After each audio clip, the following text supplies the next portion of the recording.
नमस्कार, आप देख रहे हैं अवतार न्यूज।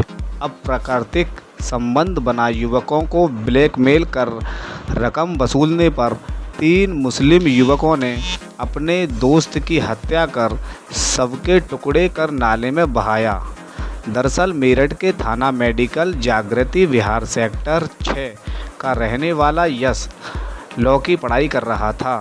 बीती 26 तारीख की शाम को मृतक यश स्कूटी लेकर घर से निकला, लेकिन लौटकर नहीं आया, जिस पर यश के परिजनों ने थाना मेडिकल में मामला दर्ज कराया। पुलिस मामले की छानबीन में जुटी हुई थी और पुलिस ने सैकड़ों सीसीटीवी भी तलाशे, जिसके बाद यश की आखिरी लोकेशन थाना लिसाड़ी गेट क्षेत्र में मिली। सीसीटीवी फुटेज में पता लगा कि मृतक यश थाना लिसाड़ी गेट क्षेत्र में जाता हुआ दिखाई दिया, लेकिन वहां से वापस नहीं लौटा। पुलिस इस मामले को केंद्रित कर छानबीन में जुट गई और पुलिस ने उसके दोस्त इमरान, शारिक और सलमान को हिरासत में लिया। पुलिस पूछताछ में तीनों युवकों ने कबूला कि इन तीनों के मृतक यश के साथ अप्राकृतिक संबंध थे और अप्राकृतिक संबंध बनाए जाने के दौरान मृतक यश ने इन तीनों युवकों से फ़ोटो खींच लिए थे, जिसके ज़रिए इन्हें ब्लैकमेल कर 40,000 रुपये की रकम वसूल चुका था और आगे भी और पैसे की मांग कर रहा था, जिस पर इन लोगों ने पहले यश को गाली गलौज की और उसके बाद यश की गला दबाकर हत्या कर दी। इतना ही नहीं, उसके बाद इन तीनों युवकों ने यश के शरीर पर चाकू से कई वार किए और उसके बाद चाकू से गर्दन काट दी और फिर शरीर के कई टुकड़े कर सबको बोरे में बंद कर नाले में बहा दिया। वहीं देर रात पुलिस गिरफ्तार किए गए तीनों युवकों को उनके द्वारा बताए गए स्थान पर लेकर पहुंची।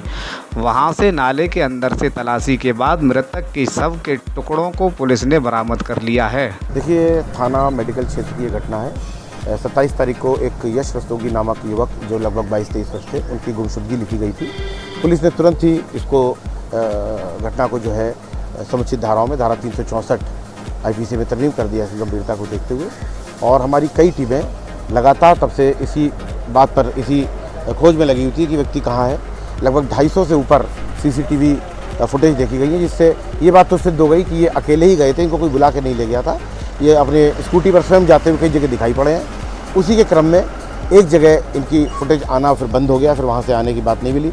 तो इनको सारी चीज़ों को जब चेक किया गया और क्रॉस चेक किया गया, लिंक किया गया, तो जानकारी में आया कि 3 युवक जो स्थानीय लिसाड़ी गेट के निवासी हैं और कोतवाली के, उनके द्वारा इनकी हत्या करके इनके शव को बोरे में बंद करके नाले में फेंक दिया गया था। इन तीनों की गिरफ्तारी हो गई है। इनकी निशानदेही पे शव की बरामदगी हुई है, विवेचना चल रही है। देखिए, गे चैनल वाली बात जो आपने कहा, गे ऐप की, हाँ, ये आपकी जानकारी सही है। इस प्रकार के कुछ साक्ष्य आ रहे हैं, लेकिन इसके बारे में भी हमारी जो साइबर क्राइम की टीम्स है, हमारी जो साइबर सर्विलांस वाली टीम है, वो इसका परीक्षण कर रही है। इस तरह की तमाम साइट्स में जहाँ पर इनकी ID थी, उनके बारे में जानकारी की जा रही है। जैसे जैसे साक्ष्य स्पष्ट होंगे, उसी के क्रम में कार्रवाई होगी। जैसा कि मैंने आपको बताया कि हत्या इसमें जिन लोगों ने करी थी, इन तीनों को हम लोगों ने गिरफ्तार किया है और शव को उनकी निशानदेही पर बरामद किया गया है। साक्ष्य के क्रम में आगे कार्रवाई की जा रही है। तो इन अभियुक्तों के द्वारा बताया गया, वो तो यही बताया गया है, पोस्टमार्टम के बाद ही मृत्यु का कारण स्पष्ट हो सकता था। पोस्टमार्टम करने वाले डॉक्टर से भी जानकारी करी गई है। मृत्यु का कारण उन्होंने स्पष्ट होना नहीं पाया है और विसरा प्रिजर्व किया गया है। विसरा की जांच के बाद ही मृत्यु के सही कारणों का पता चल सकेगा।